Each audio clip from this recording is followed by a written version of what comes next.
Bonjour Délie. Bonjour Jade, ça va? Très bien, et toi? Oui, merci. Bienvenue sur le podcast Pourquoi t'as fait ça? Pour donner un peu de contexte aux auditeurs et aux auditrices, je t'ai proposé il y a 2 semaines Ouais, je pense. si tu voulais venir sur le podcast dans le cadre du festival que tu organises qui s'appelle Read and Shine. Oui. Et tu as accepté. Et merci beaucoup d'avoir accepté la proposition. Merci pour l'invitation, surtout, c'est trop chouette. Je suis contente d'être dans ton podcast. Cool. Et ma première question, parce que les gens ils se disent, mais Festival Read and Shine, qu'est-ce que c'est? Est-ce que tu peux te Mhm. présenter déjà de la Ouais. manière dont tu le souhaites? Alors, je m'appelle Délie, j'ai 31 ans depuis quelques jours et j'ai créé il y a un petit peu plus de 4 ans, initialement une page Instagram qui s'appelle Overbooké. Et en fait, sur cette page, je partageais mes chroniques sur des lectures que je venais de faire et qui m'ont bouleversée ou appris énormément de choses. Et en fait, cette page Instagram, par la suite, m'a aussi servi de support pour organiser donc des rencontres littéraires, des book clubs. On a commencé pendant le Covid en 2021. Donc, on a d'abord fait des book clubs de façon virtuelle. Et quand on a été déconfiné, avant d'être reconfiné, on a commencé à faire des rencontres en présentiel sur Paris, donc. Et assez rapidement, les auteurs et les autrices ont accepté de participer directement aux rencontres. J'appelle ça book club, mais en réalité, c'est un format un petit peu hybride. Et en fait, au fil des rencontres, il y en a eu une soixantaine maintenant. Il y a une grande communauté overbookée qui s'est formée. Et donc, c'est une communauté qui se retrouve principalement autour des enjeux féministes et antiracistes. Et Overbooké a grandi un petit peu. Et en 2023, j'ai lancé la première édition du festival Read and Shine, mais qui à l'époque s'appelait Overbooké Festival Read and Shine. Le nom a d'ailleurs été trouvé par une amie bookstagrammeuse qui s'appelle Mon Petit Boucan, à qui je fais un petit coucou. Et en fait, ça a été la première édition et l'idée, c'était de pouvoir discuter autour de sujets, enfin, de rentrer plus dans les détails des discussions qu'on avait déjà pendant les book clubs. Et là, on organise la troisième édition et maintenant, je suis plus toute seule. Autant Overbooké, c'est une aventure qui a commencé seule. Maintenant, c'est une communauté, une association et donc on est plusieurs à travailler sur ce projet. Mais ça reste mon bébé. Trop, trop cool comme projet. Moi, j'ai une question tout de suite qui m'est venue. C'est par rapport à la lecture, c'est toujours quelque chose qui t'a plu? Tu lis depuis très longtemps? Comment ta rencontre avec la lecture, en fait? J'aimerais bien savoir. Alors, j'aimais beaucoup lire quand j'étais petite. Je me souviens à l'époque, j'aimais beaucoup la collection de livres qui s'appelait Danse. Le personnage principal s'appelait Nina, mais je serais incapable de te dire le nom de l'autrice de cette collection. Mais en tout cas, j'aimais beaucoup. Et puis ensuite, en grandissant, j'ai perdu un petit peu d'intérêt dans les lectures qu'on nous imposait de lire à l'école déjà, enfin, en tout cas au collège, au lycée, encore pire. Et puis ensuite, il y a eu les études et je ne lisais que ce qu'on me demandait de lire dans ce cadre-là. Et donc, j'avais plus de lecture plaisir. Et c'est assez tardivement que j'ai retrouvé le goût pour la lecture, je dirais vers 24, 25 ans, quand au moment où il y a eu plusieurs comptes féministes qui sont nés sur Instagram et antiracistes, et où je me suis dit, purée, mais en fait, c'est un truc de dingue ce monde-là. Et il y avait plein de références littéraires qui étaient données, donc j'ai commencé à regarder un petit peu, et c'est ça qui a réouvert mon intérêt pour la lecture. Et donc cette première année d'ouverture du compte Overbooké, c'est une année où j'ai lu vraiment beaucoup, beaucoup de livres. Je crois qu'à l'époque, j'avais compté, j'en avais lu 86 en un an. Oui. Il faut dire que, bon, il y avait le confinement, etc., donc c'était pas non plus dans un contexte je dirais normal. Et maintenant, je lis moins. J'ai retrouvé un rythme à peu près raisonnable, en tout cas, de Mhm. lecture. Mais non, en tout cas, j'ai cultivé de nouveau mon goût pour la lecture, mais en grandissant, en m'enrichissant des lectures que je voyais aussi dans l'univers, ben, sur Bookstagram. Donc, Bookstagram, c'est vraiment les comptes Instagram qui sont dédiés à la lecture. Et c'est une communauté qui est principalement féminine d'ailleurs. Et donc je me suis fait pas mal de copines sur ce créneau-là sur Instagram. Et puis ensuite, les rencontres aussi, elles ont développé encore plus mon goût pour la lecture et je crois qu'on a réussi à faire quelque chose de plutôt pas mal. Et donc maintenant, oui, je suis une bonne lectrice. Je lis nettement moins que ce que je le faisais au tout début d'Overbooker, mais je lis quand même beaucoup rapport à mes habitudes d'avant Overbooker, en tout cas. OK. Et du coup, ton intérêt et ton envie de participer aux luttes antiracistes et afroféministes, comment c'est venu?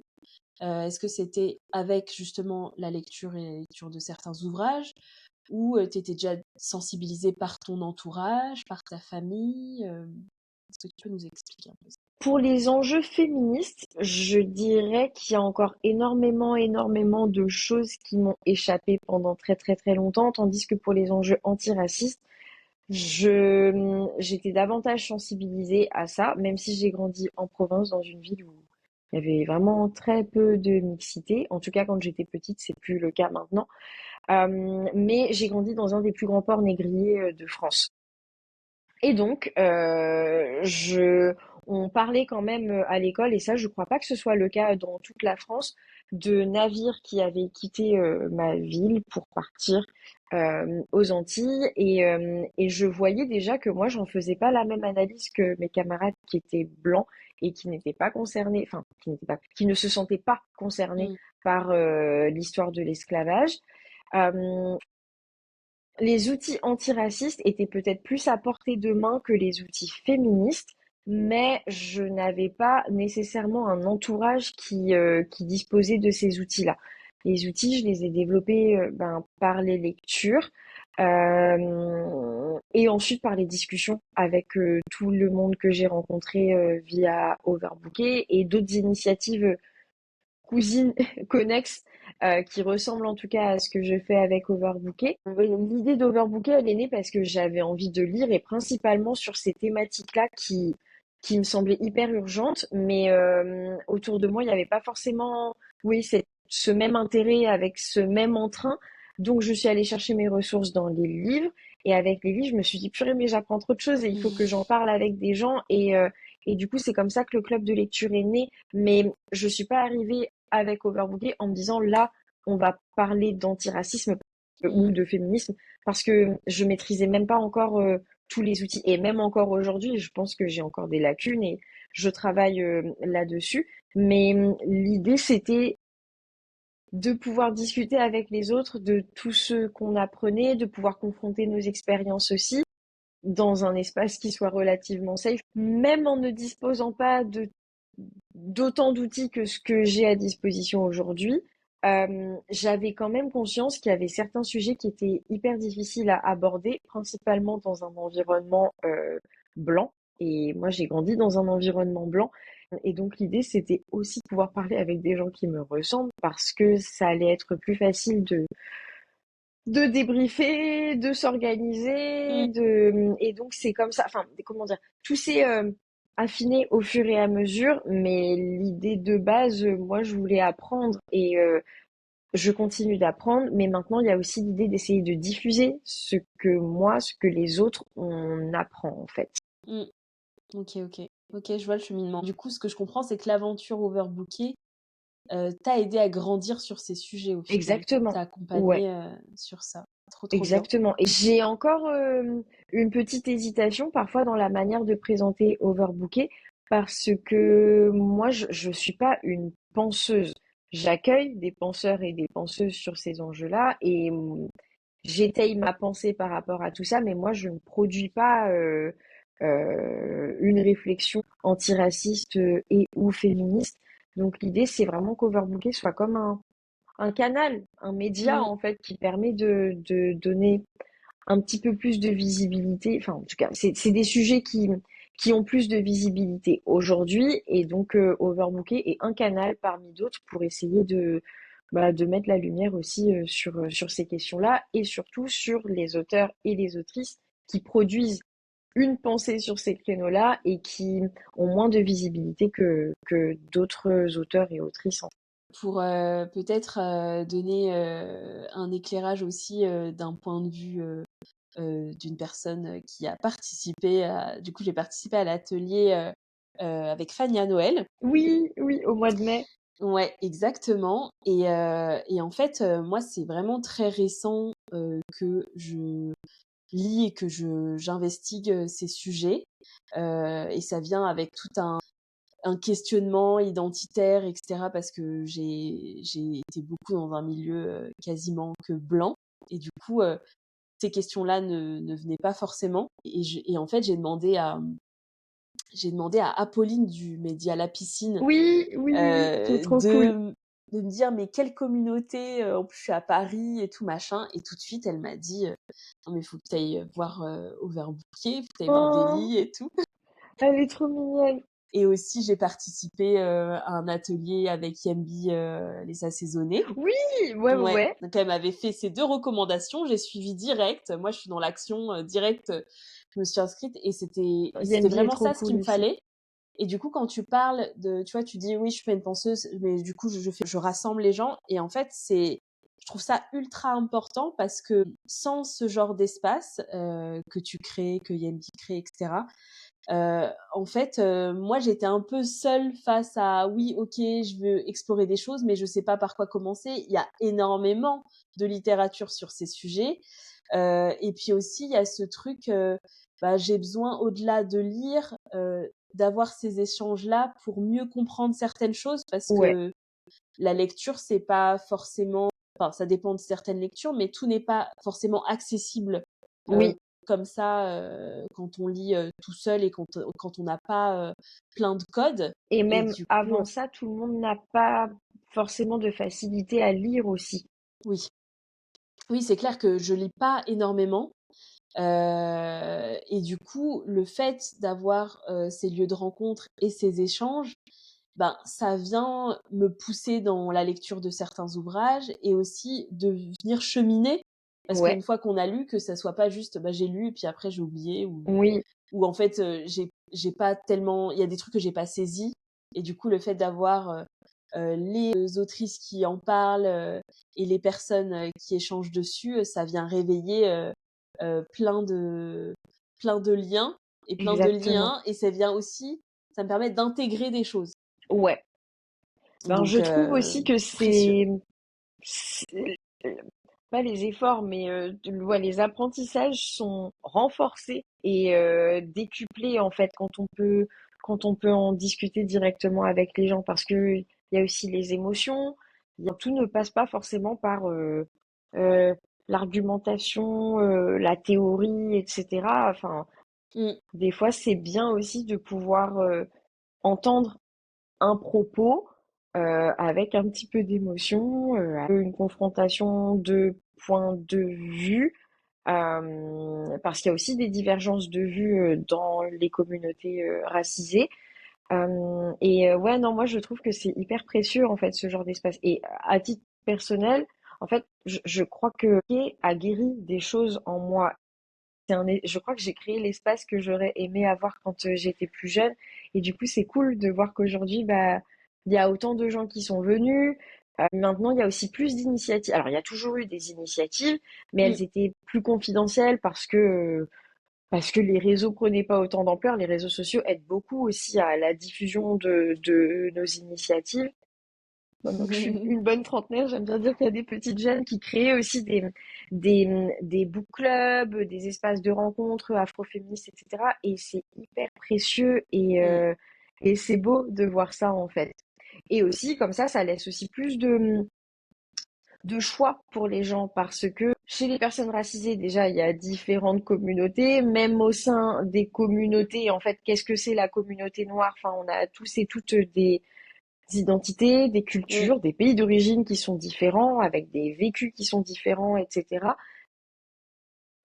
La pluralité d'initiatives qui existent donne aussi plus de choix aux personnes et du coup, chacune peut trouver ce qui lui convient le mieux en fonction de son identité, de sa culture, de son vécu, du niveau d'avancement aussi dans ses réflexions, parce que c'est pas la même chose d'avoir écrit une thèse sur la charge raciale en France et de d'être une personne racisée sans avoir forcément les outils, mais comprendre qu'il se passe des choses qui sont pas confortables, pas agréables et qui sont injustes surtout.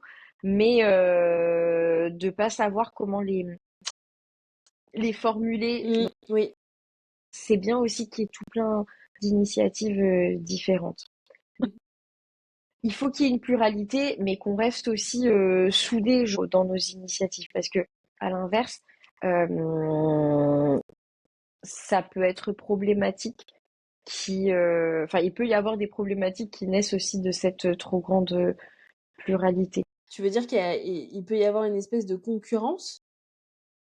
Ben, je pense que ça se retrouve quand même dans nos milieux militants. Ouais, je pense que malheureusement, comme partout, il y a aussi des enjeux de concurrence, d'ego, et c'est pas normal. Enfin, c'est pas normal. Si, on voit ça partout, mais moi, je serais plutôt pour qu'on marche tous et toutes ensemble, en fait.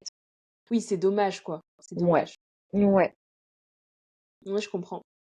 Hem, est-ce que tu peux nous raconter l'histoire, du tout début, de la première édition du festival? Comment, ça t'est venu, avec, du coup, l'aventure Overbooké et tu t'es dit un jour, «Si je faisais un festival?» Alors, sur Instagram, pendant très très très longtemps, on me voyait pas en fait. Je faisais des stories. Il y a que les personnes qui venaient au book club qui me voyaient, mais je parlais sans vraiment donner d'indices sur qui j'étais. Mais j'avais quand même une relation assez complice avec ma communauté dès le début, même en n'ayant que 100 followers, on interagissait plutôt bien et c'était cool. Et il y a 2 ans et demi, 3 ans, on a commencé à rigoler un petit peu en story sur le fait que ce serait bien de faire une soirée avec la communauté overbookée. Parce que à l'époque, en tout cas, j'avais beaucoup d'énergie et ma communauté aussi. Et donc, on réfléchissait à l'idée de faire une soirée chata ou que sais-je. Et puis, avec le recul, je me suis dit, bon, ce serait bien de faire une soirée ou quelque chose de cool pour qu'on se rencontre tous et toutes, mais je voudrais quand même garder quelque chose en lien avec la ligne Mmh. éditoriale Overbooké. Donc, j'ai commencé à réfléchir un petit peu à la chose. En parallèle, Overbooké, c'est mon activité d'à côté. En vrai, je travaille, je fais totalement autre chose. Et il y a 2 ans en arrière, je faisais vraiment quelque chose d'encore plus éloigné de ce que je fais avec Overbooké. Et ça se passait pas très très bien à cette période-là. Enfin, je réfléchissais à m'échapper de mon poste parce que ça n'allait plus. Et ça ne correspondait plus non plus avec mes valeurs et les ambitions que j'avais pourtant quand j'étais plus jeune. Et j'ai un premier sujet qui m'est venu en tête. Je me suis dit, ah, ce serait bien de parler, comme on a reçu plusieurs autrices et que ça traversait différentes discussions, ce serait bien de parler de représentation des femmes noires dans les livres, mais pas que. Et je réfléchissais à différentes autrices qui étaient déjà venues chez Overbooké et que je pourrais faire revenir et parler entre elles, donc dans un format différent du book club, pour une autre configuration. Donc j'ai ce premier sujet qui m'est venu en tête, j'avais les autrices et je me suis dit purée, ce serait trop bien, mais là du coup la librairie dans laquelle on fait nos book clubs est trop petite, il faudrait que je trouve un autre endroit. Et en commençant à chercher des endroits, j'ai d'autres sujets qui me sont venus en tête et je me suis dit on va faire un festival en fait, parce qu'il y a plusieurs sujets qu'on peut aborder et le festival nous permet d'à la fois avoir des discussions sérieuses et en même temps d'envisager une dynamique un peu festive, en tout cas plus que ce qu'on les a pendant le book club, parce que le book club c'est 1 heure et demie, c'est bien, mais Mmh. on peut pas danser non plus. Et donc c'est comme ça que l'idée m'est venue. J'en ai parlé avec mes copines qui un, me connaissent depuis toujours, et deux, ont vu l'évolution d'Overbooké aussi. Et c'est une super idée. Donc, j'ai mûri un petit peu plus le truc. J'ai une amie en particulier qui est ma plus vieille amie, on se connaît depuis la sixième, qui elle est graphiste, et elle a commencé à réfléchir à une affiche, enfin quelque chose qui faisait la différence par rapport au visuel que je publiais pour les book clubs. Mmh. Et ensuite, tout s'est un petit peu enchaîné. J'ai d'autres auteurs et autrices que j'ai démarchés. et qui ont accepté tout de suite. J'ai trouvé un lieu parce qu'à l'époque, pour le coup, j'étais vraiment toute seule pour overbooker, mais j'avais quand même mon amie graphiste qui, elle, faisait tous les posts D'accord. Instagram et les visuels, mais c'était pas encore une association à l'époque.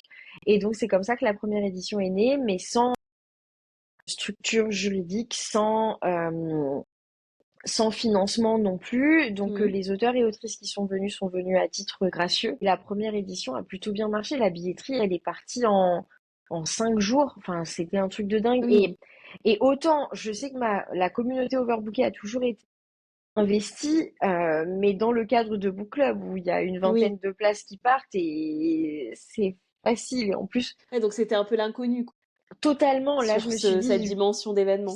moi, je savais que c'était une bonne idée, mais est-ce que le public allait penser la même chose? Mmh. Et donc, il y avait, ouais, c'était l'inconnu, il y avait le risque que les gens ne viennent pas, mais en fait, ils ont dit oui tout de suite. Il y avait une liste d'attente qui était hyper longue. Et pour le coup, comme il y a quand même quelques frais qui ont été engendrés avec l'organisation du festival, des frais de sécurité, d'impression, etc. C'est la billetterie à prix solidaire, à l'époque, on faisait comme ça, qui a permis de financer les coûts du festival. Et j'avais dû compléter un petit peu avec ma tirelire. Et donc là, je m'étais dit, bon, je suis contente de le faire pour cette fois, mais pour plus tard, Mmh. il faudra quand même que je réfléchisse à un meilleur modèle parce que c'est pas viable en fait. Je sais que les idées que j'ai avec Overbooké sont géniales et visiblement, il y a un public qui soutient et Mmh. enfin, c'est incroyable de bénéficier de ce soutien-là, mais sur le plan financier, et c'est le nerf de la guerre, ça posait quand même un petit problème. Donc, Mmh. je me suis dit, bon, pour la suite, il faudra peut-être qu'on se structure autrement pour aller chercher des subventions, pour m'entourer d'une équipe, une vraie, Mmh. et puis pouvoir déléguer aussi, pardon, un petit peu, parce que l'air de rien, ça prend quand même beaucoup de temps. Et comme je disais, Overbooké, bah, ça ne peut être mon travail à plein temps, en tout cas pour le moment où j'en suis dans ma vie. Et c'est important de commencer à déléguer aussi un petit peu. Et donc c'est ce qui a été, enfin, le festival, la première édition du festival s'est super bien passée, mais ça a aussi enclenché la suite pour Overbooker, parce que du coup il a fallu penser à plus long terme et avec plus de moyens aussi. Et donc c'est comme ça qu'on a commencé à se structurer autrement. Est-ce que cette première édition de festival, du coup, t'a donné de la visibilité auprès de personnes qui n'étaient jamais venues, au club de lecture? Ouais, Euh, oui, parce qu'en fait, ne serait-ce que structurellement, au club de lecture, il y a une vingtaine de personnes qui viennent à chaque fois et c'est déjà énorme. Parmi les 20, il y a toujours une copine ou deux ou des habitués et quelques autres personnes, mais à force, c'était souvent les gens ne viennent pas forcément à tous les book clubs, mais je les vois peut-être 3, 4 fois dans l'année quand même. Ils choisissent en fonction Mmh. de la thématique, etc. Et là, pour le festival, j'ai vu plein de nouvelles têtes. J'ai vu aussi une petite différence parce qu'habituellement au book club, c'est principalement des femmes noires qui viennent. Et là, il y avait plus d'hommes et il y avait plus de personnes d'autres communautés, y compris blanches, qui ne venaient pas forcément au book club jusqu'à présent. Donc au festival, il y a eu d'autres personnes. Toute la communication autour du festival, elle permet déjà une plus grande visibilité auprès d'un public qui ne connaît pas Overbooké. Mais ensuite, quand il y a le festival, ça donne aussi une nouvelle dimension à Overbooké parce que les gens se disent, ah, le petit book club là, mais maintenant c'est un festival. Donc Oui, on change de dimension en fait tout de suite. OK. Et bah, avec les apprentissages, de la première édition, Ouais. qu'est-ce que tu as changé sur, la seconde? Déjà, je me suis entourée. Alors, pour la première édition, j'avais quand même mes copines proches qui sont venues le jour J donner un coup de main, ma Mmh. famille qui est venue, etc. Mais il n'y avait pas de structure. C'est pas des personnes qui suivaient de façon de très près, en tout cas, tout ce que je faisais avec Overbooké. OK. Deuxième édition, on est passé en association, donc il y a eu des bénévoles. On était 5 ou 6, donc c'était pas encore énorme, mais en même temps, je n'avais pas l'impression qu'on avait besoin d'être plus parce que Overbooké restait quand même quelque chose de d'assez familial. Enfin, il n'y avait pas forcément besoin de d'avoir une grosse structure. Mais donc déjà en termes d'organisation, ça change beaucoup de choses. J'ai aussi compris que l'argent était un sujet vraiment important. Moi, l'idée avec Overbooké, initialement, c'était de pouvoir partager mes lectures, qu'on se retrouve pour parler de livres et aussi de donner aux gens, mais ça s'est développé au fur et à mesure, la possibilité de venir au book club et d'avoir un accès comme privilégié aux auteurs et autrices qui viennent, et ce à moindre coût. Mmh. Euh, Ensuite, je me suis dit, bon, il y a quand même des frais parce que pour les book clubs, j'achète toujours un petit peu à manger, à boire, etc. Donc, ce serait bien de pouvoir au moins rembourser ça. Donc, j'ai Mmh. mis en place une petite billetterie solidaire et donc les gens qui voulaient mettaient de l'argent. Et ensuite, j'ai mis du temps, mais je me suis dit qu'il fallait quand même consolider tout ça parce que quand on donne la possibilité aux gens de faire, ils ont la possibilité de ne pas faire. Et donc, nous, ça ne nous arrange pas quand on a besoin quand même au moins de rembourser les frais. Donc, je me suis dit, bon, on va mettre un petit tarif à 5 euros. Euh, pour le festival, l'idée c'était d'avoir, pour la première édition en tout cas, une billetterie solidaire, mais avec montant minimum quand même, pour au moins couvrir les frais de sécurité, etc. OK. Et donc pour la deuxième édition, on a changé de dimension. D'abord parce qu'il y a une campagne de crowdfunding. Je me suis dit que on est allé chercher des subventions, on n'en a pas eu. L'idée, c'était de pouvoir au moins rémunérer les auteurs et les autrices que j'avais. Alors, on a changé de tête, c'était plus les mêmes personnes, sauf Mmh. pour certaines qui sont revenues. Mais l'idée, c'était au moins de pouvoir rémunérer les auteurs et les autrices que j'avais pas pu faire pour la première édition. Et je tenais à ce qu'on puisse les rémunérer selon la grille du Centre national du livre, qui normalement offre des subventions, mais à Overbooker n'en a jamais donné. Mais l'idée, c'était de pouvoir offrir au moins ce palier-là aux invités. Donc, on a fait une campagne de financement en ce sens. Et pareil, il y avait une appréhension parce que, ok, la communauté Overbooker était présente pour le premier festival, mais c'était à moindre coût. C'était le moyen de vivre une journée chouette, mais il n'y avait pas vraiment d'engagement. Lancer une campagne de financement participatif, est-ce que les gens allaient suivre, sachant que bah ils ont tous leurs factures à payer. Il y a plein de cagnottes qui circulent tout le temps aussi, et donc si on donne à une, on peut pas forcément donner à l'autre. On a tous nos contraintes budgétaires, et donc ça c'était un autre challenge aussi de est-ce que le public va suivre. Et en fait, la première campagne a super bien marché, donc ça, c'était chouette. J'avais, moi, mal estimé combien le festival nous coûterait vraiment. Heureusement, le public a participé davantage à la campagne et en fait, ils ont donné pile ce dont on avait besoin. Mais en fait, moi, je publiais juste des chroniques sur Instagram. J'ai jamais aimé les chiffres, j'ai jamais aimé la comptabilité, j'ai jamais aimé l'administratif.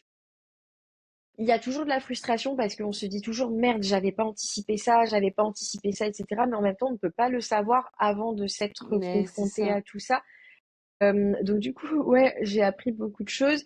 J'ai appris que j'avais besoin d'aide aussi et surtout parce que, pareil, plus Overbooké grandit, moins je peux avoir l'œil, la concentration, la clarté d'esprit sur certains points.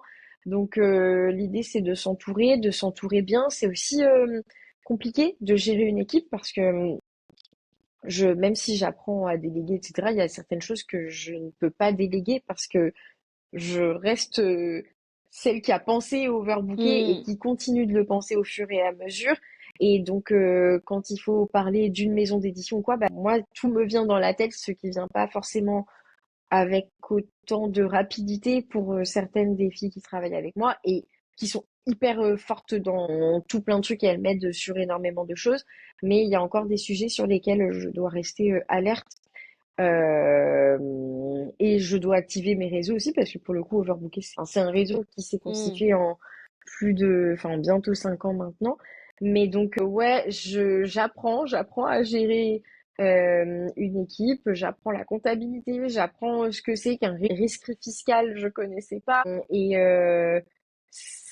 c'est du stress, c'est quand même beaucoup de stress, mais quand on voit le résultat, c'est aussi surtout beaucoup de gratitude et c'est immense aussi d'avoir pu entraîner bah, la communauté Instagram, la communauté réelle qui vient aux Mmh. événements, la communauté qui vient aux événements pour de vrai, celle qui vient au festival, celle qui participe au crowdfunding, l'association, les membres de l'association, les bénévoles. Enfin, c'est immense d'avoir su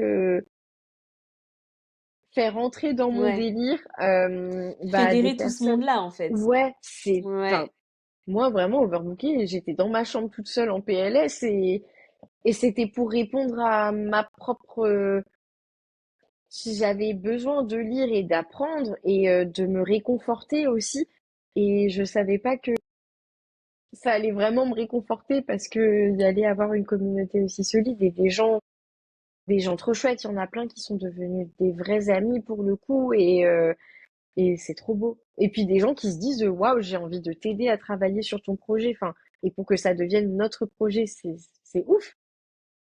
Ah ouais, non, c'est une super belle aventure. Dans l'audience du podcast, il y a beaucoup d'entrepreneurs, d'entrepreneuses et du coup, quand tu dis tout ce que tu découvres et le stress que ça engendre, je pense que, les personnes qui nous écoutent, comprennent à 100 ce que tu vis, parce que c'est vraiment, le lot, enfin, ce qu'on vit, dans l'entrepreneuriat et on ne cesse de découvrir. Ça fait 7 ans que je suis entrepreneur et j'ai encore des découvertes, des déconvenues, du stress, un peu moins qu'au début, mais ça reste toujours très challengeant. Et Autant le salariat, c'est relou parce qu'on fait pas tout le temps ce qu'on aime, etc. Autant l'entrepreneuriat, on fait davantage ce qui nous plaît, mais ça prend plus de temps et il y a moins de sécurité aussi mmh, surtout. Et sauf qu'on a besoin de sécurité dans la vie, donc effectivement, ouais, force à nous. c'est clair, force à nous.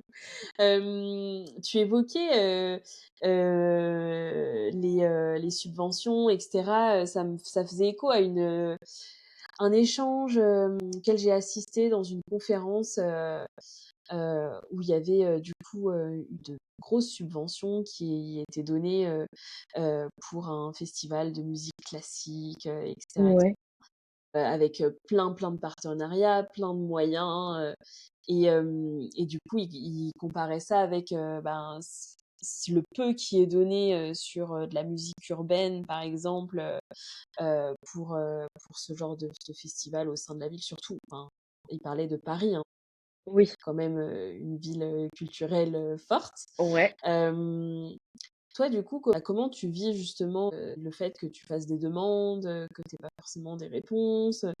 Hem, j'imagine que Euh, c'est quelque chose de très politique, hein, en fait, toutes ces oui, subventions et cetera.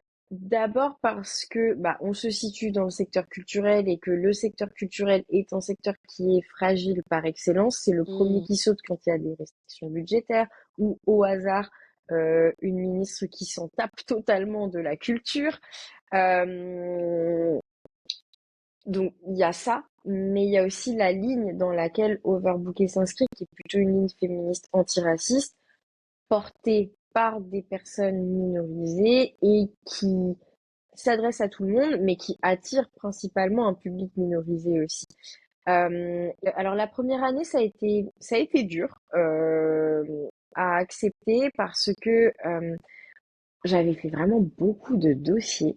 J'avais demandé à des institutions qui donnent pourtant de l'argent assez facilement. J'entendais autour de moi, ah, bah moi j'ai reçu de l'argent du CNL, ah bah moi du ministère de la Culture. Oh. Et donc je me dis, mais ça a l'air facile de recevoir de l'argent. Il y en a de l'argent en réalité.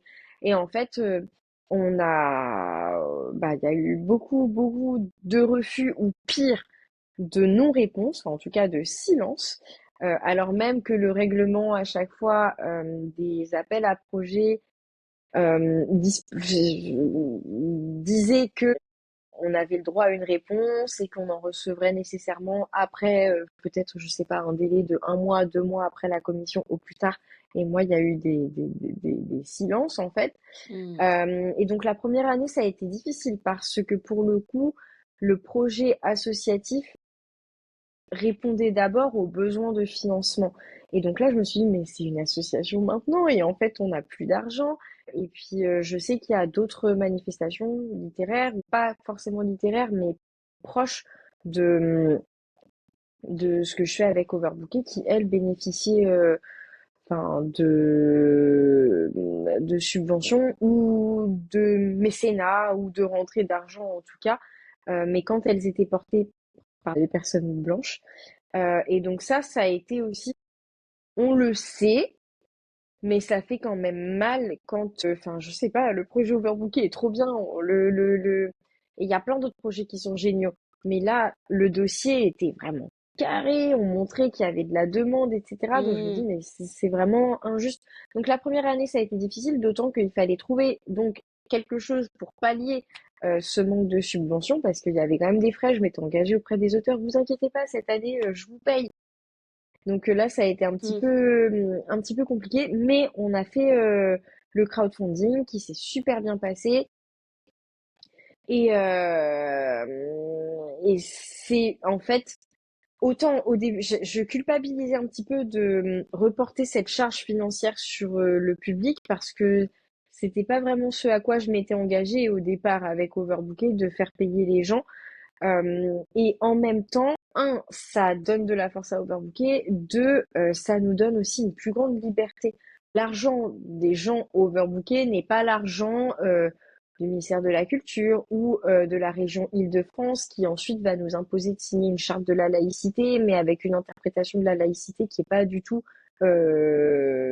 celle qu'elle était initialement. Et là, je suis juriste à la base, que le crowdfunding a été stressant, mais ça a aussi été une opportunité en fait de faire grandir davantage Overbooké et surtout, ouais, mais de grandir en termes de maturité en fait. Overbooké est devenu plus mature parce qu'il y a vraiment une communauté solide, engagée et enthousiaste qui porte Overbooké.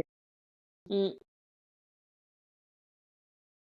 Ça a donné une issue plus heureuse à ce manque de subventions qui initialement m'a vraiment peinée et en même temps révoltée. Et en même temps, ça fait de l'initiative Overbooké, enfin, ça la maintient quand même dans un espèce d'état de fragilité parce que si le public ne donne plus d'argent et qu'on n'a pas de subvention par ailleurs, les projets disparaissent totalement. Donc là, on a lancé la deuxième campagne de financement pour la troisième édition du festival Overbooké. Et on a besoin de plus d'argent cette année. Parmi les apprentissages, il y a aussi, mais en fait, il faut ajuster le budget parce que, on a plus d'intervenants. Comme on est à la Gaîté Lyrique, on avait des possibilités de faire une programmation qui soit plus dense, plus riche. Donc, on a plus d'intervenants. Il faut aussi les Mmh. payer sur les dédicaces et pas que sur les tables rondes. On a plus de prestataires aussi. On a des frais de sécurité et de régie. Alors, on ne paye pas la Gaîté Lyrique, on y est à titre gratuit. Enfin, en tout cas, on ne paye pas l'occupation, Mmh. mais il y a quand même des frais de régie et de sécurité qui s'accolent à au fait qu'on ait le festival qui se passe là-bas. Mmh. Donc, on a besoin de plus d'argent. Et là, la cagnotte, alors, elle a super bien démarré, mais elle se remplit moins vite que l'année dernière, par exemple. Et donc, du coup, c'est aussi une source de stress parce que ça se remplit moins vite. Est-ce qu'on va réussir quand même à atteindre l'objectif? Je pense et j'espère que oui. Mais voilà, en fait, il faut jamais prendre pour acquis le fait que, oui, on a une communauté solide, mais Mmh. la communauté, parfois, elle n'a pas forcément tout le temps d'argent, ou là aussi, nos paliers de contrepartie ont augmenté parce qu'on a besoin de plus d'argent, donc il fallait inciter les gens à participer. C'est plus non plus tout à fait la même formule. Ça demande aussi de la pédagogie et de la patience, et en même temps, il faut rester humble parce que l'année dernière, ça a super bien fonctionné. C'était ouf que la cagnotte se remplisse en 13 jours. On avait 30 jours de campagne et en 13 jours, la cagnotte était déjà pleine. Et du coup, les 17 jours restants ont permis de faire déborder la cagnotte. Et c'était bien vu parce que, comme je dis, j'avais mal compté certains trucs. Mais voilà, c'est pas parce que ça s'est produit une fois que ça se reproduit une deuxième fois. Pareil pour, j'ai d'autres camarades, Bisa et Media, que j'aime beaucoup. Je sais pas si tu les connais. Oui. Elles ont financé leur projet de revue l'année dernière aussi via une campagne de financement participatif. Ça a super bien fonctionné. Cette année, ça a fonctionné aussi, mais ça a mis plus de temps. Il y a toujours ce truc de mais si ça met du temps, est-ce que ça veut dire que ça va marcher? Comment on fait si ça ne marche pas? Quelles sont les alternatives? Mmh. Donc il y a un milliard de questions qui se posent et bon, on fait au jour le jour. Et en même temps, enfin, je vois que, dans cette campagne, vous êtes, ultra préparé et il y a du teasing, donc il y a des rebondissements qui font que les gens vont découvrir d'autres intervenants et vont se dire ah oui, il y a telle personne, donc je vais y aller.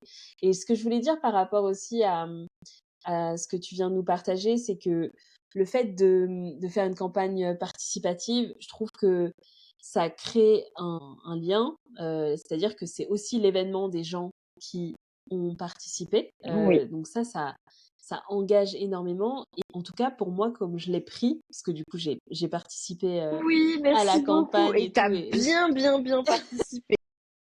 En fait, pour moi, c'est aussi une manière de militer et en fait de m'engager très concrètement sur des choses qui sont proches de moi, sur des gens avec qui je discute. Et ça, je trouve que ça donne encore plus de sens à ce qu'on fait et à où on place notre argent, etc. Donc je trouve que même, tu vois, je pense que je l'aurais fait même si j'étais pas présente le jour J. Pour moi, Oh, c'est vraiment le fait de participer à la cause et de dire, ben, en fait, moi, c'est une cause qui me parle, etc. Je vois qui est derrière, je vois comment c'est fait, et du coup, voilà, c'est une manière de militer. Je suis pas une militante terrain, mais du coup, c'est moi ma manière de militer, de faire ce podcast avec toi et de pouvoir participer financièrement. Donc, je pense que c'est aussi peut-être une façon pour les personnes de voir un peu enfin, l'intérêt de participer à ce genre d'opération. bah déjà, merci beaucoup, beaucoup pour tout ce que tu fais pour Overbooker. Et je te rejoins totalement. Depuis quelques années, j'observe davantage comment fonctionne le militantisme avec ses forces et avec ses travers aussi. Et parfois, il y a une espèce de dictature à la bonne militance. Et en fait, je suis pas certaine qu'il y ait une bonne manière de militer. Je crois que les personnes qui le font sincèrement le font avec leurs moyens et comme elles peuvent le faire. Et je pense effectivement que participer à ce genre de crowdfunding ou au crowdfunding de Bisai Media ou à la cagnotte de l'Histoire crépue ou ben pour les personnes qui le peuvent en tout cas, c'est une manière de le faire. Celles qui ne peuvent pas contribuer financièrement, elles partagent, elles en parlent Mm, autour d'elles. Ça aussi, c'est déjà faire quelque chose en fait, parce que là, on est dans un moment politique qui est vraiment très très très particulier. Il y a un petit peu plus d'un an, on a eu vraiment chaud aux fesses et j'ai vu plein de gens avec qui j'ai grandi et comme je l'ai dit, j'ai grandi dans un milieu principalement blanc et donc où ces personnes n'ont pas forcément conscience de ce que les personnes racisées ou LGBT, par exemple, peuvent vivre ou subir.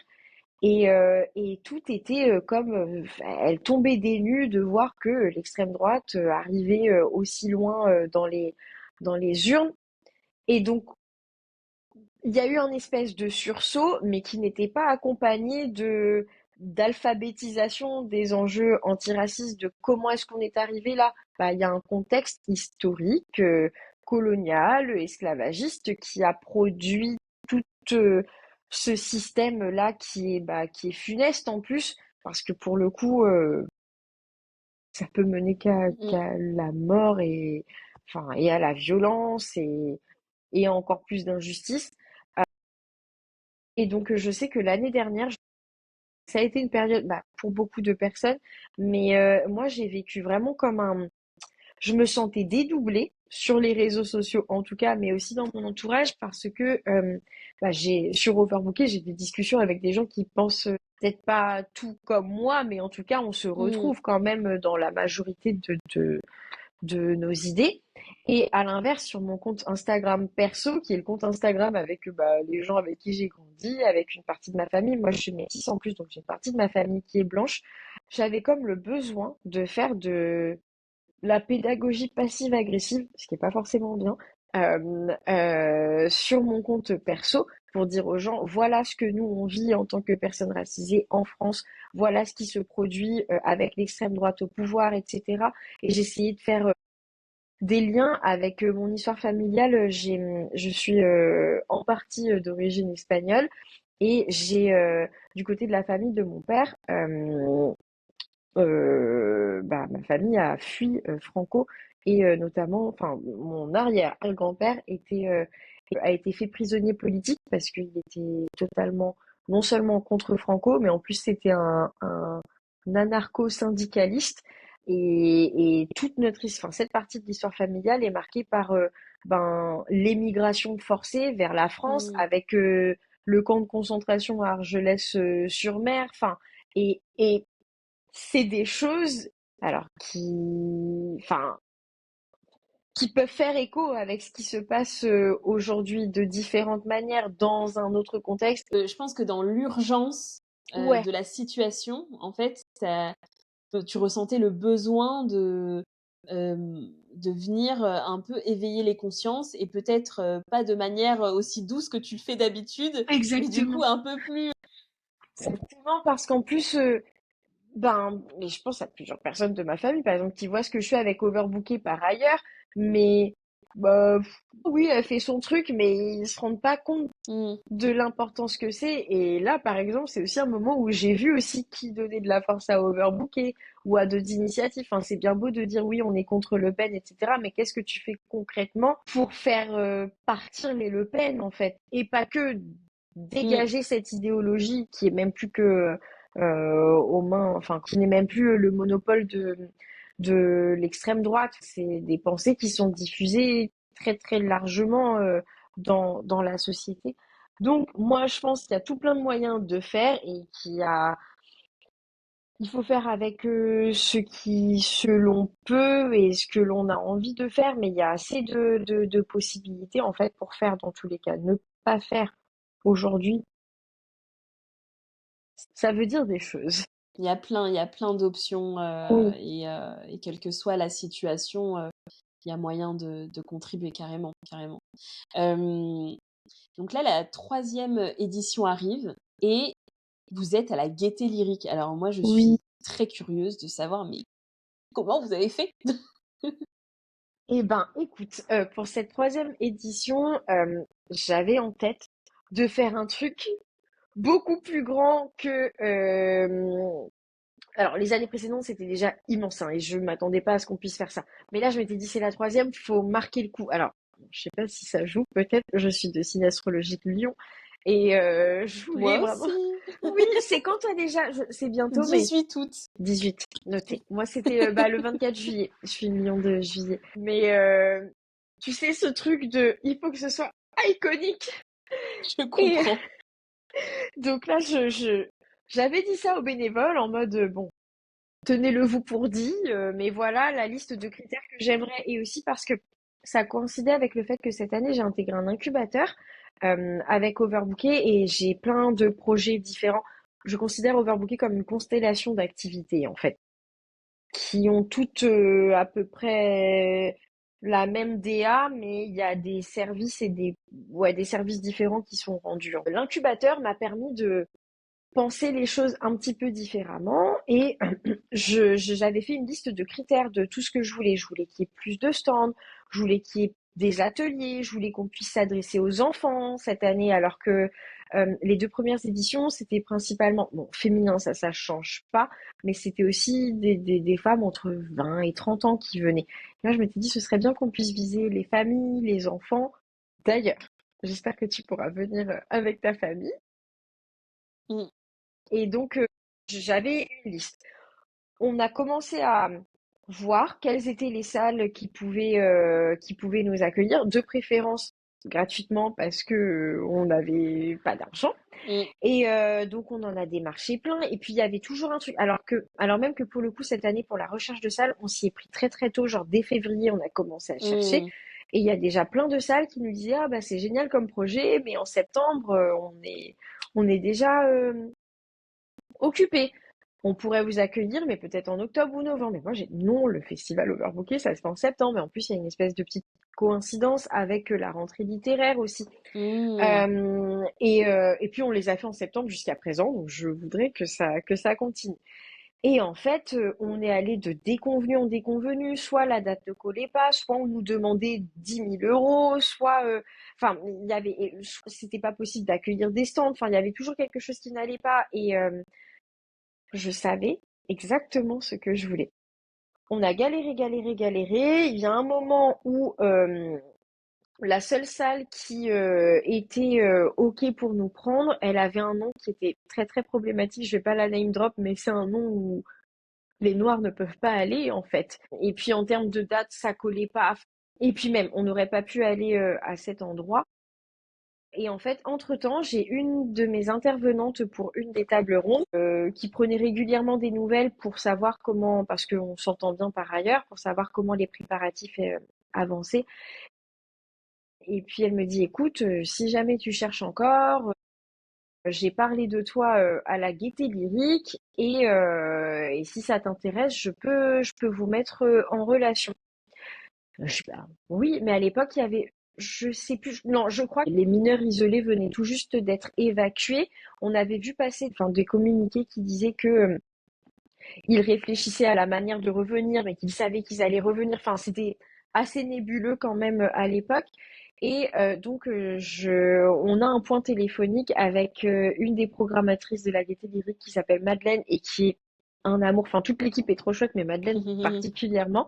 Et elle me dit qu'elle suit Overbookée depuis des années et qu'elle écoute le podcast aussi. Enfin, je me suis dit, mais c'est dingue. Enfin, et donc on accroche super bien et elle m'explique un petit peu quelle est leur stratégie pour ouvrir les lieux à partir de la rentrée et que pour l'instant c'est pas encore gagné, mais ils ont bon espoir qu'ils pourront rouvrir en septembre et qu'ils aimeraient faire la rentrée, enfin la réouverture de la Gaieté Lyrique avec Overbooké. Donc je me dis purée, mais c'est dingue.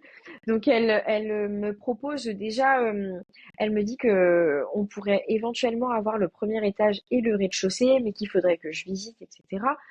Et je lui dis, bah écoute, enfin, moi, si la Gaieté Lyrique, vous êtes chaud, évidemment que je suis chaude. Enfin, on va pas aller Mmh. ailleurs. C'est pour le plan symbolique, c'est déjà, ne serait-ce que pour ça, ce serait chouette qu'on puisse travailler ensemble, parce que c'est plus grand, parce que c'est au cœur de Paris, donc c'est Mmh. central. Et puis aussi en termes de visibilité, ça donne quand même Carrément. une autre vibe à Overbooké là. Mmh. Et en fait, entre-temps, alors, donc eux, ils étaient hyper partants. Elle m'a dit qu'elle en discuterait avec ses supérieurs, etc. Et en fait, entre-temps, la ville de Paris s'est désengagée du soutien qu'elle avait proposé pour la réouverture à la rentrée. Donc la Gaieté Lyrique a fait un autre communiqué. Quand j'ai vu le communiqué, je me suis dit, merde, on va le faire comment? Enfin, déjà, inquiétude pour eux, mais aussi pour Overbooker, parce que là, il ne restait plus beaucoup de possibilités, à part l'autre lieu qui a un nom dans lequel on n'aurait pas pu aller.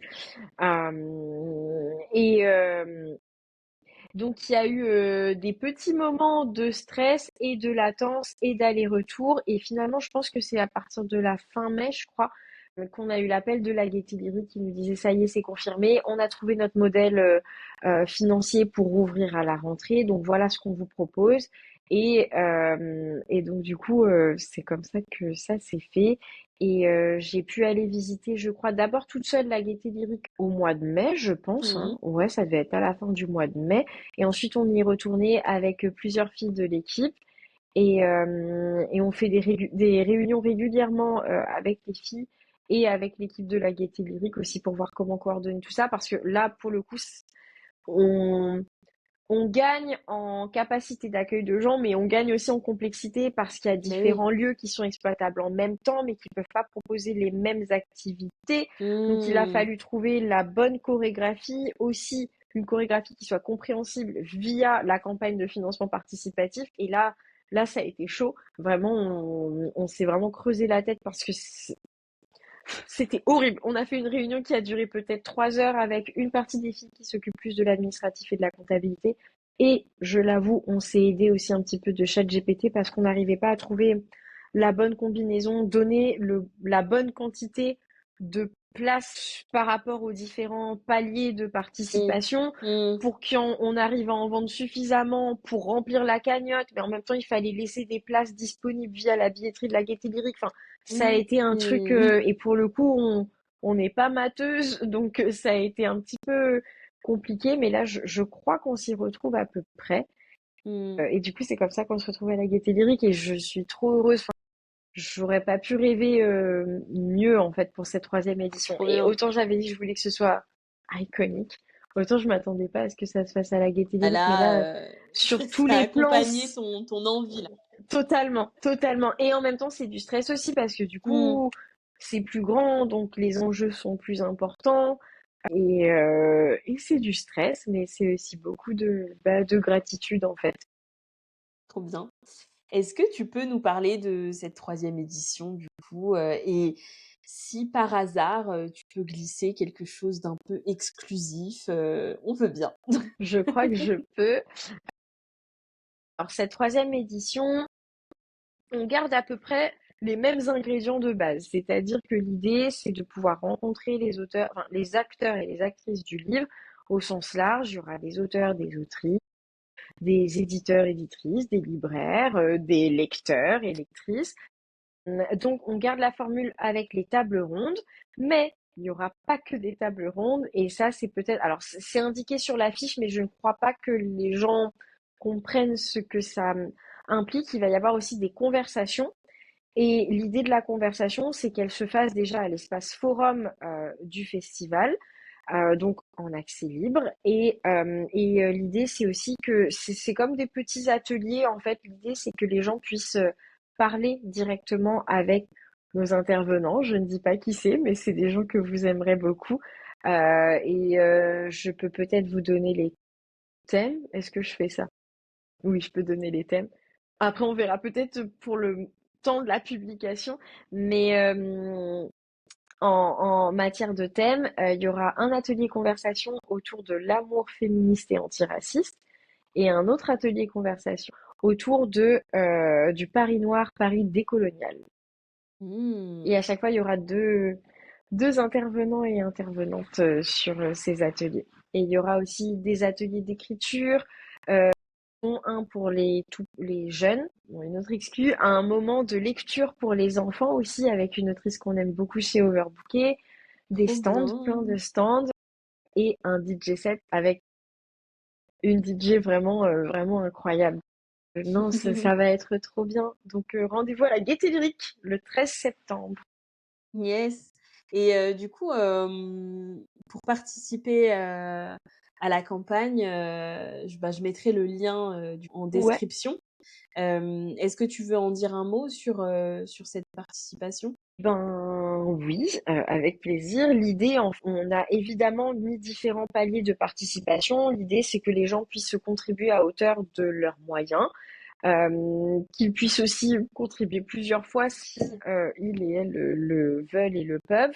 Mais il y a la possibilité de faire des dons libres. Ça, c'est bah, si vous avez qu'1 € à mettre, vous mettez 1 €. Si vous voulez mettre plus, nous, les paliers qu'on a mis, je crois que ça va de 10 à 100 €, 150 €, 200, 300, parce qu'il y a des personnes qui le peuvent, c'est tout à fait possible aussi. Et en fait, le don libre ne s'accompagne pas de contrepartie et il y a la possibilité de mettre la somme que l'on veut. En revanche, les dons avec contrepartie se font par palier et en fait, plus on monte, plus on donne, plus on a de petits cadeaux. Donc il y a la possibilité d'avoir, alors bon, il y a les stickers, les marque-pages. Alors ils vont changer. Ça, c'est un marque-page de l'année dernière, par exemple. Là, on aura plutôt du merch qui reprendra les illustrations de notre illustratrice Mademoiselle Bellamour, qui nous a fait. Incroyable, C'est, j'aime trop. Elle c'est est, incroyable.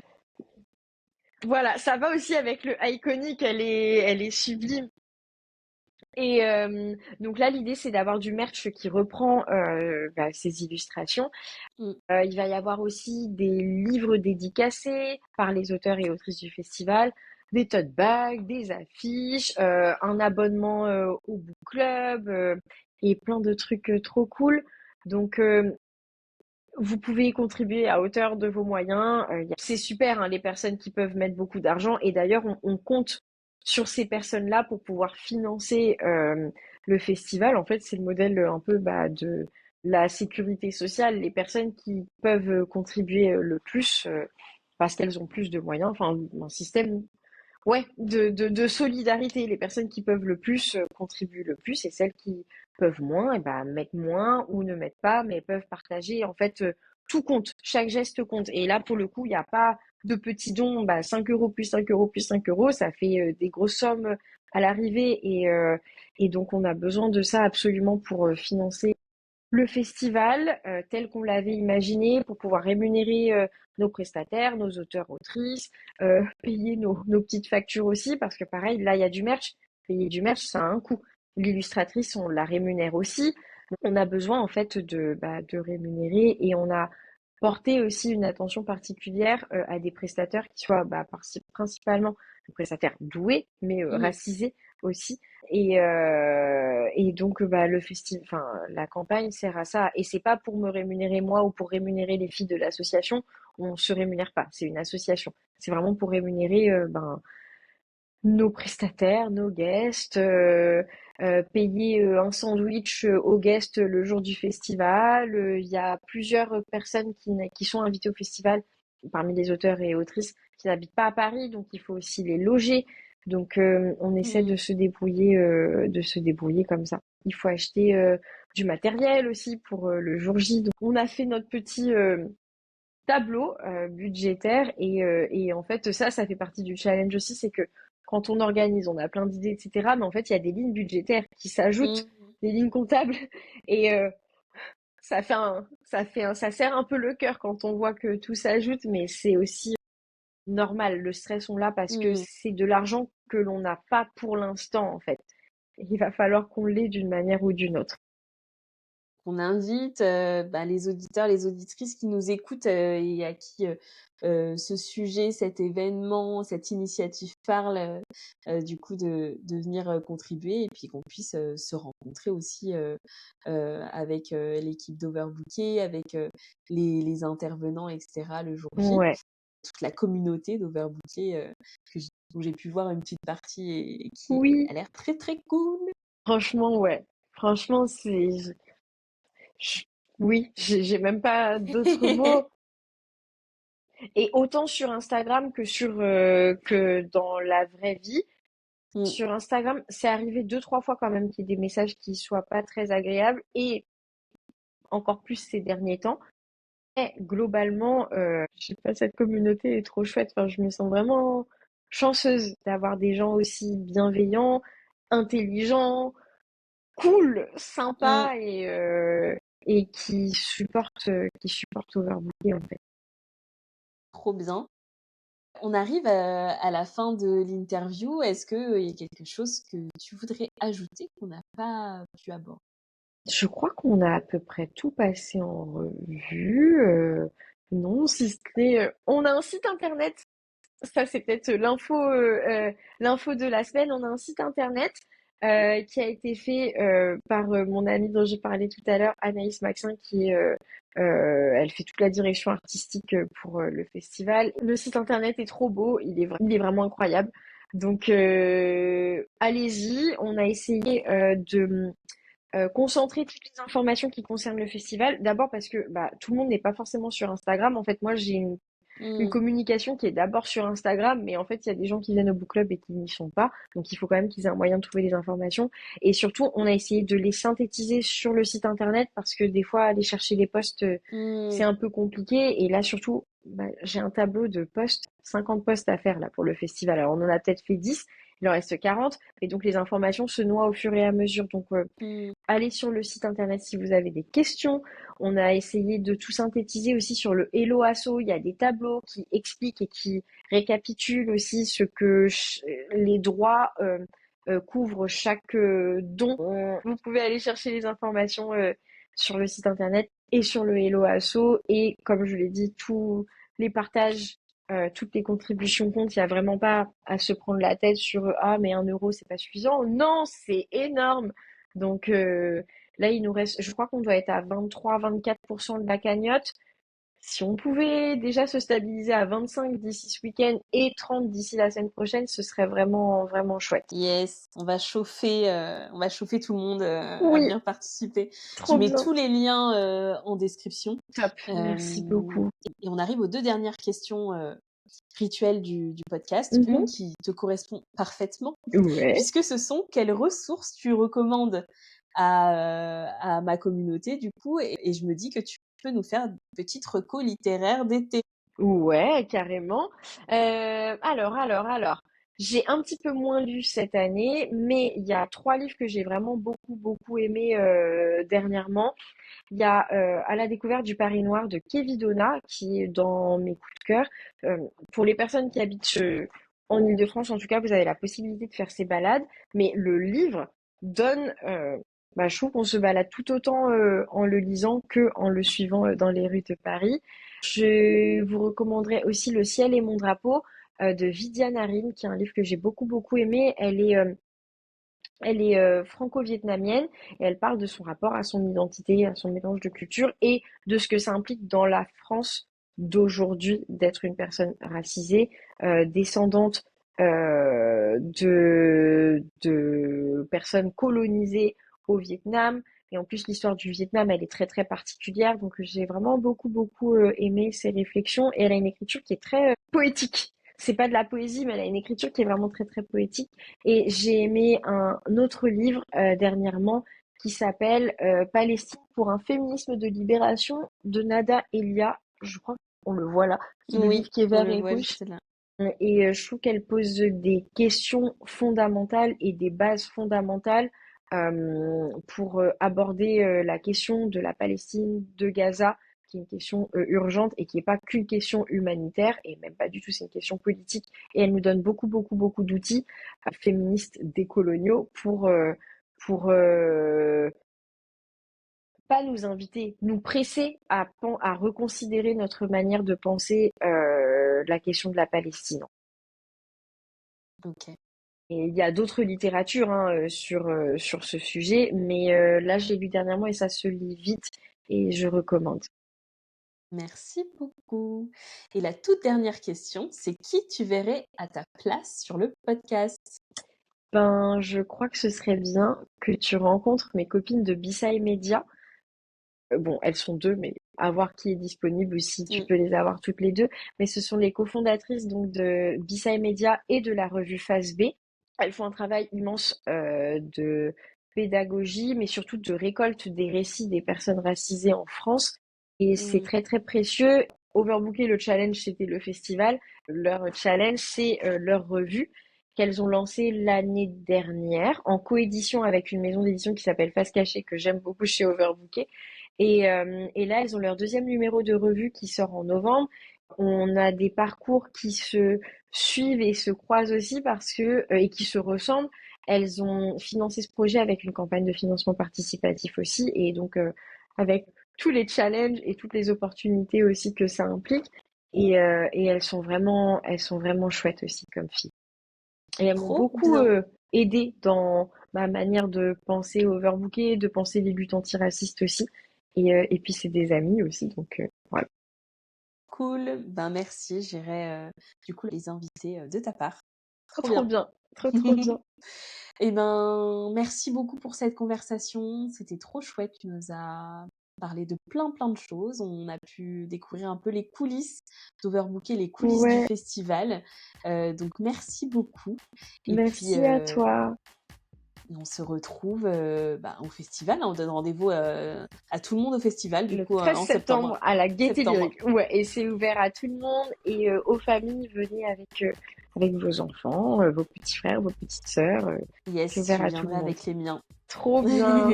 Bah merci beaucoup, Jade. Merci, à À bientôt. Ciao, bientôt. ciao. Bye.